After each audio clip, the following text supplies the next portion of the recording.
Well, thank you very much. That was very unexpected, but incredibly acted upon by Secret Service and law enforcement. And this was an event dedicated to freedom of speech that was supposed to bring together members of both parties with members of the press. And in a certain way it did, because the fact that they just unified, I saw a room that was just totally unified. It was in one way very beautiful, a very beautiful thing to see. A man charged a security checkpoint armed with multiple weapons, and he was taken down by some very brave members of Secret Service, and they acted very quickly and have just released, for purposes of transparency, clarity, I've ordered it to be put out. You probably have it by now. Put out on Truth and put out on many of the platforms. A tape showing the violence of this thug that attacked our Constitution, and also showing how quickly Secret Service and law enforcement acted on our country's behalf. Really did a great job. One officer was shot, but saved by the fact that he was wearing obviously a very good bulletproof vest. He was shot from very close distance with a very powerful gun, and the vest did the job. I just spoke to the officer, and he's doing great. He's in great shape. He has very high spirits, and we told him we love him and respect him, and he's a very proud guy. He's very proud of what he does, Secret Service agent. And we looked at all of the conditions that took place tonight, and I will say, you know, it's not a particularly secure building, and I didn't want to say this, but this is why we have to have all of the attributes of what we're planning at the White House. It's actually a larger room, and it's much more secure. It's drone-proof, it's bulletproof glass. We need the ballroom. That's why Secret Service, that's why the military are demanding it. They've wanted the ballroom for 150 years for lots of different reasons, but today's a little bit different, because today we need levels of security that probably nobody's ever seen before. But everyone owes a tremendous debt of gratitude to the courage of law enforcement, the law enforcement, and working with the D.C. police. And we just spoke with the mayor, and when we're finished, the police chief is going to take over and discuss it also from their viewpoint. But they also performed exactly as they were supposed to, and you see the attacker in different positions, but you also see the attacker totally subdued and under control. So as you know, this is not the first time in the past couple of years that our republic has been attacked by a would-be assassin who sought to kill. In Butler, Pennsylvania, less than 2 years ago, you all know that story, and in Palm Beach, Florida, a few months after that, we came close. We really had, again, we had some great work done by law enforcement. But in light of this evening's events, I ask that all Americans recommit with their hearts in resolving our difference peacefully. We have to resolve our differences. I will say, you had Republicans, Democrats, independents, conservatives, liberals, and progressives. Those words are interchangeable, perhaps, but maybe they're not. But yet everybody in that room, big crowd, record-setting crowd. There was a record-setting group of people, and there was a tremendous amount of love and coming together. I watched, and I was very, very impressed by that. But First Lady and I were taken very well care of, very quickly rushed off the stage. Vice President J.D. Vance, who's here, was likewise beautifully done. He was just saying how quickly everybody acted, law enforcement, Secret Service in particular in this case, but law enforcement. Marco had the same thing. Pete was there. Pete didn't want any help. He didn't want anybody to help. He doesn't want anybody to help him, but he did get some, didn't you? And I think you also said that it was very impressive. So with that, I'd like to ask Todd Blanche to come up, say a few words, and tell you it's already underway. The man has been captured. They're going to his apartment. I guess he lives in California, and he's a sick person, a very sick person, and we don't want things like this to happen. I think it's very important that I say, though, and I told the representatives of the evening, they did such a beautiful job. It was such a beautiful evening. And again, they're talking about free speech in our Constitution. That's what it's all about, not just White House Correspondents. It was really based on free speech in our Constitution. But I said very importantly that we'll do it again within the next 30 days, and we'll make it bigger and better and even nicer. So I just want to thank everybody that was involved. I also want to thank the press, the media. You've been very responsible in your coverage. I will say I've been seeing what's been out. You've been very responsible. So Todd Blanche, I'd like to say a few words, and then we're going to have cash.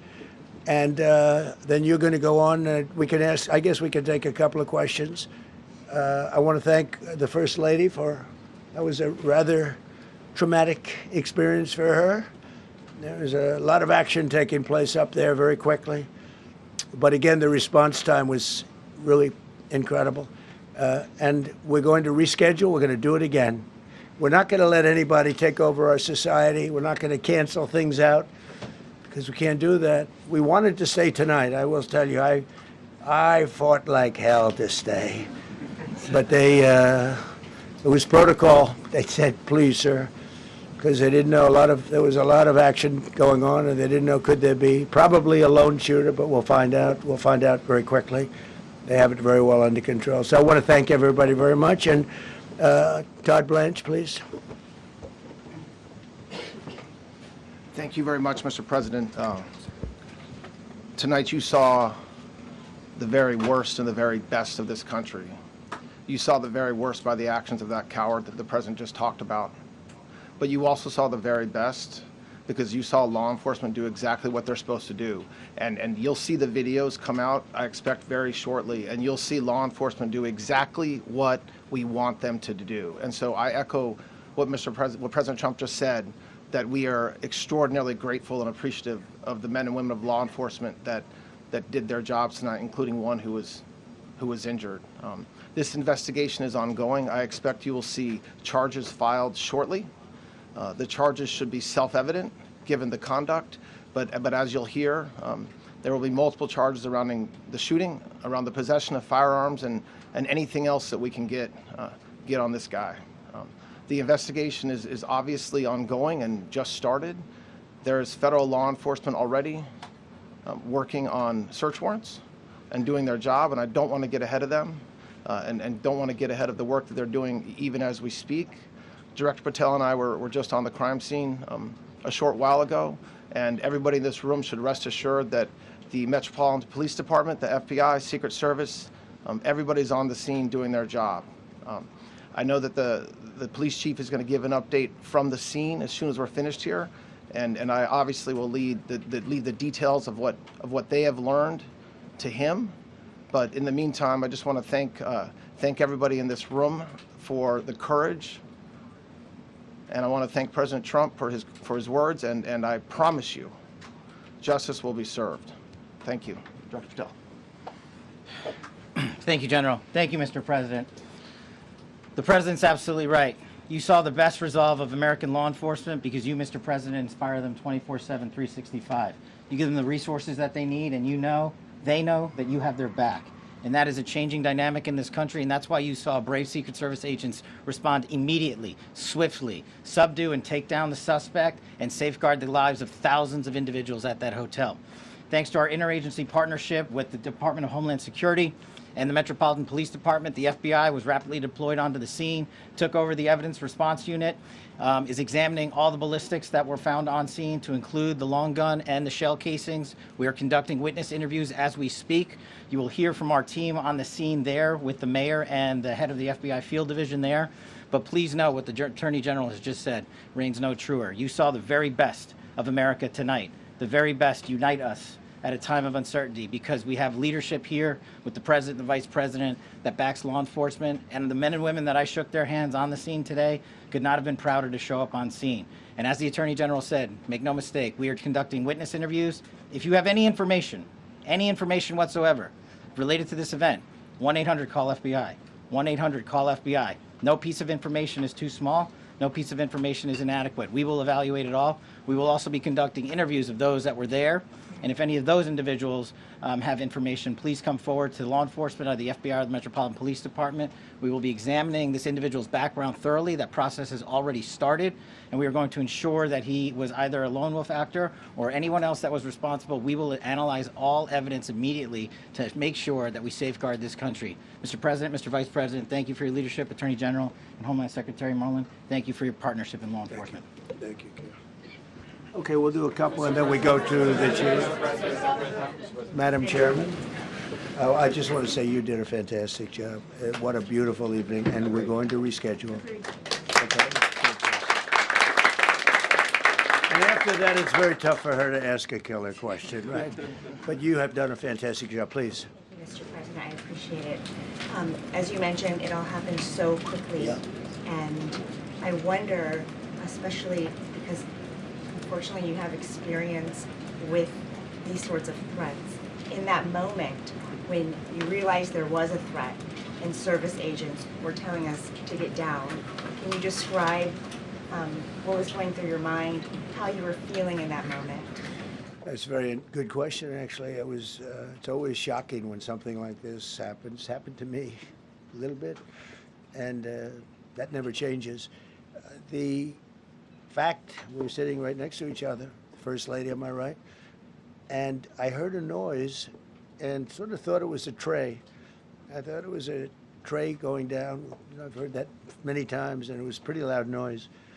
And it was from quite far away. He hadn't breached the area at all. They really got him.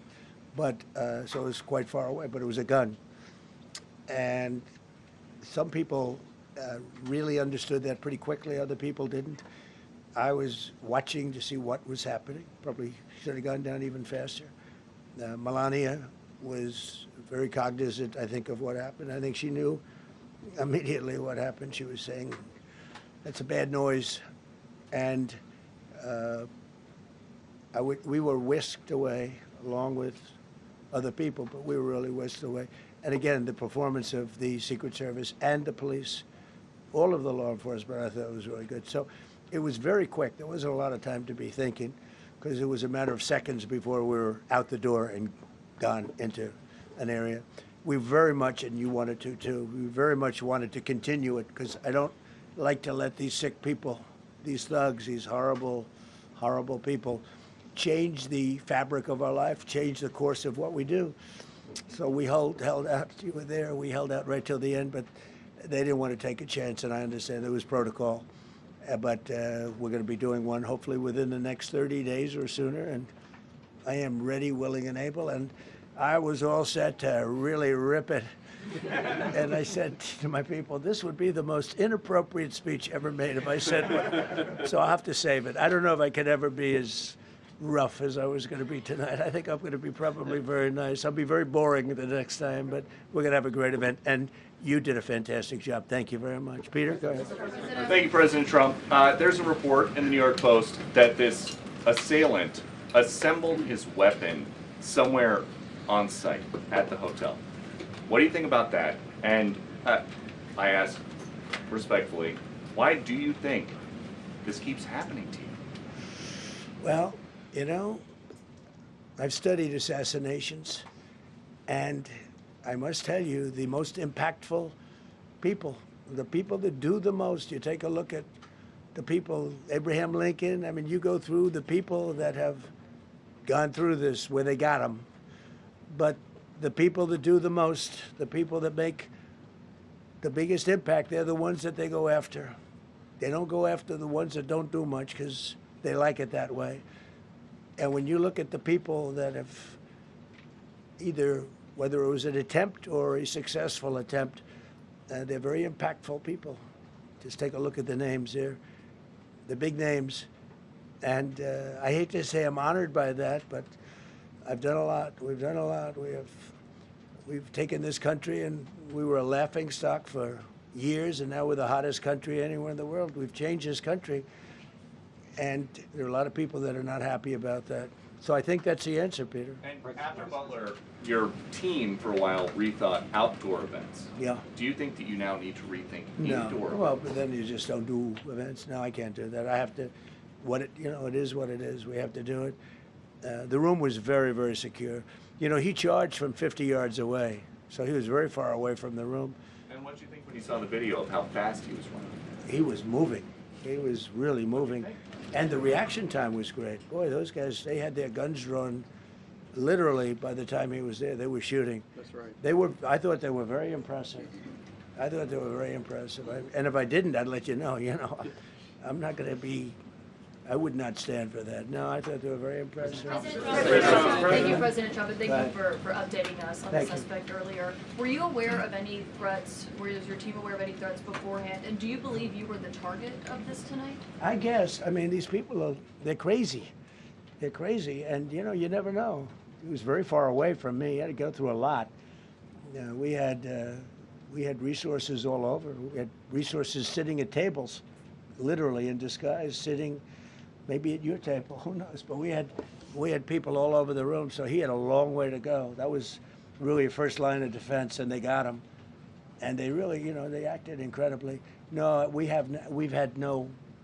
there was no notification. We had no idea. Go ahead, Do you know Kevin. any political motivations from this? Well, you never know. Now, we'll be able to tell you that maybe by tomorrow or the next day. He's in custody, and they're asking him a lot of questions. I guess they're going over, Todd, and they're already at his apartment. He lives in California. Yes, sir.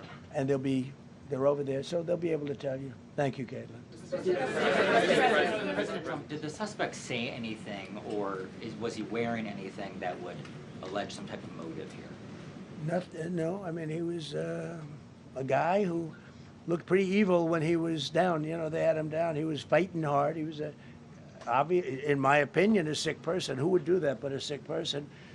But I think you're going to find everything about him. No reason to talk about it now. But tomorrow at this time, long before this time, you're going to know a lot of things about him. They seem to think he was a lone wolf, and I feel that too. Are you concerned about U.S. Secret Service protection ability? We saw several of the detailees take minutes to be escorted out of the room.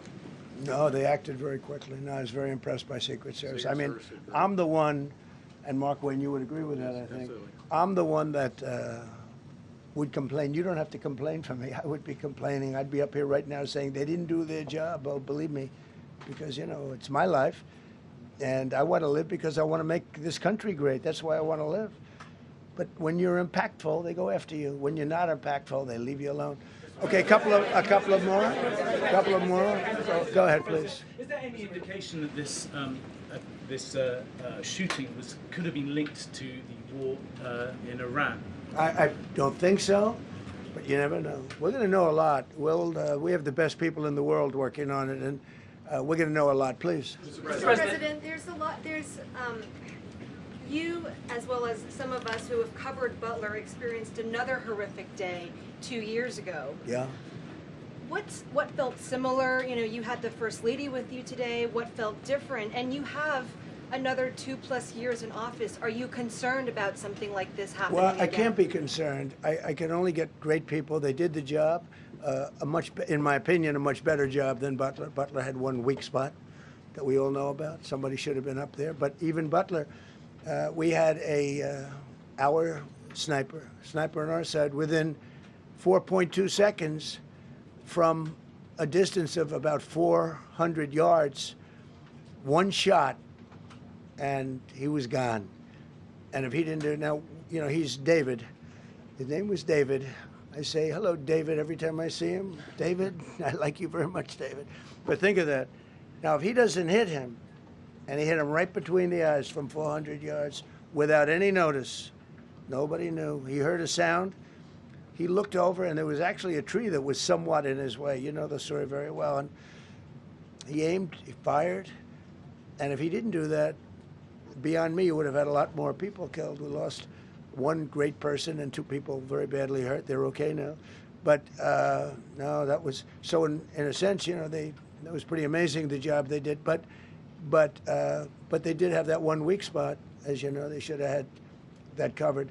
Tonight they had everything covered very quickly, and he was fast. He was running full blast, and they got him before they got any further. I was very far away. You know, he hadn't anywhere close to breach the doors of the ballroom. The ballroom was sealed, and everybody in there. That's why once those doors opened, they didn't want to do tonight. If the doors weren't opened, we could have probably done it tonight. But I think we're much better off rescheduling. Yeah, please. Mr. President, for you and perhaps law enforcement as well, what is the level of confidence that this was a lone actor, and has the suspect made any statements to police while in custody? Yeah, I think it's just it's not my profession. We have great professionals up here and outside that have been working with us.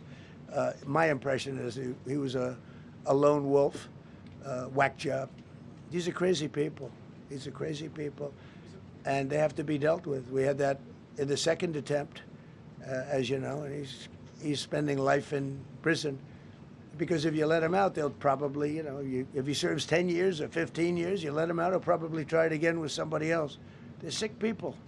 We have a lot of sick people. But you're going to know, I think very shortly, you're going to know, Todd, a lot about him. You're going to know a lot about him. Yeah, a couple of more. Yeah, please, go ahead. Are you concerned about political violence? This could be politically motivated. All violence. You know, I'm concerned about everything. Look, but I can't be so concerned that you can't function. No, I'm here. It's a dangerous profession. You know, I tell the story. Race car drivers, I think it's very dangerous. So if you take 1% and then take about 10% of 1%, just to break it down very easily, they die. So much less than 1%, 10% of 1%. I think bull riding is very dangerous. If you take about the same, 10% of 1%, much less than 1%. But if you take presidents, it's 5.8%. And about 8% are shot at. So nobody told me this was such a dangerous profession. If Marco would have told me, maybe I wouldn't have run. Maybe I would have said, I'll take a pass. No, it's a dangerous profession, but I don't view it that way. Look, I'm here to do a job. As part of the job, it is a dangerous. I can't imagine that there's any profession that's more dangerous.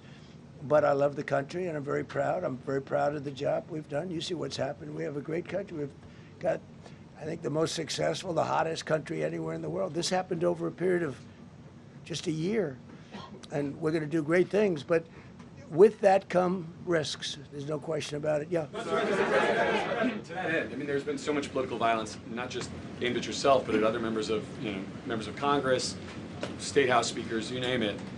Is that just the cost of doing business to do politics in America anymore? Yeah, well, what does that say about our country? Too. You know, we're not the only country. You look at this great violence with all countries. I was talking to somebody from another country today, and they have numerous assassinations of political figures all over the world. You look at South America, it's like some of the numbers are just horrific.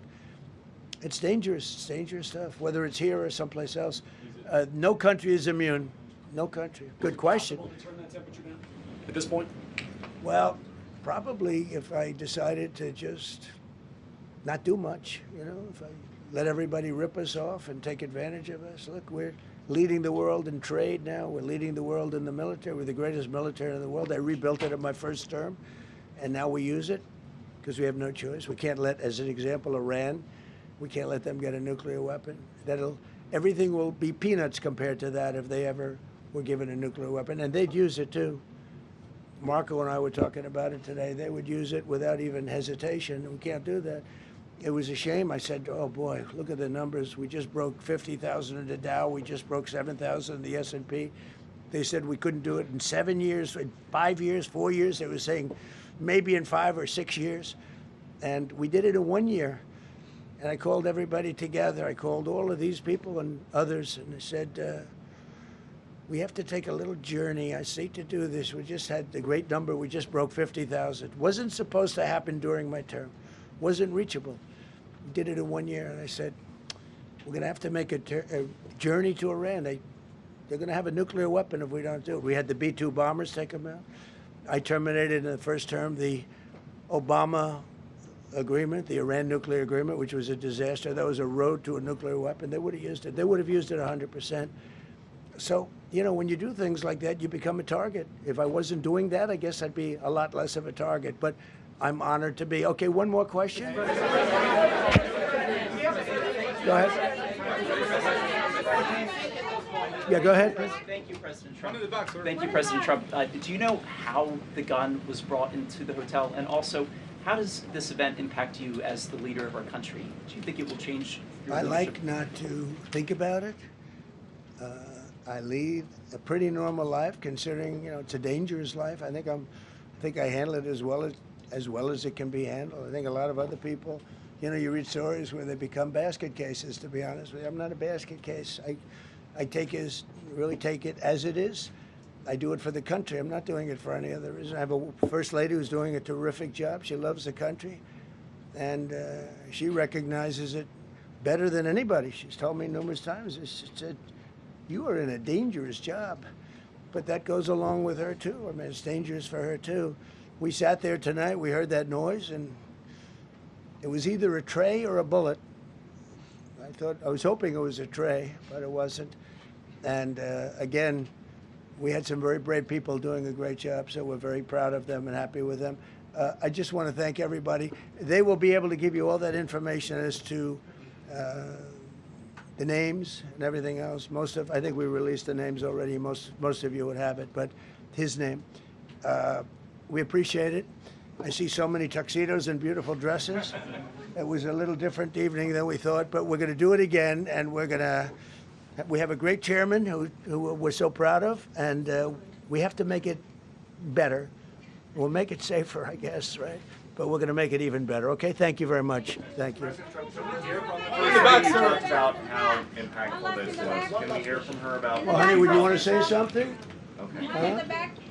One in the back. Right. Millions of people across the globe, in fact, are watching you. You demonstrated courageous leadership, and thank God you're alive. All of us are alive today. What is the message that you want to give to the world that this should change? What corrective measures can we take from here on? So. Well, all you can do, look, I don't care how many people you have, how good they are. They can be the greatest people. You have the greatest security in history. If you have a whack job who's got a brain, but it's a little bit distorted or a lot distorted, they can make trouble. I would say, Pete, right? You know, they can make trouble. Some of these people are of genius level IQ, and they're nuts, so it can be trouble. So you do absolutely the best. You get the best. We have the best people. Well, look, it was proven tonight. He started running from 50 yards, and he was fast. He was like a blur on tape. He was moving. It was very impressive the way they got him, because a lot of people would be looking and saying, you know, it's like a weird feeling, and they would let him get through, but they didn't let him get through. They drew those guns so fast. They looked like Matt Dillon. They looked like somebody that knew what they were doing. What do we do? But it comes with the territory. And if you want to do a great job, I really believe that. And you take a look at what's happened to some of our greatest presidents, and it doesn't happen to people that don't do anything. And it's not going to deter me from winning the war in Iran. I don't know if that had anything to do with it. I really don't think so, based on what we know. But we're going to continue to do a great job. That's all I can do. Thank you very much. We'll see you tomorrow. Thank you. Thank you. Thank you. Glad you're okay.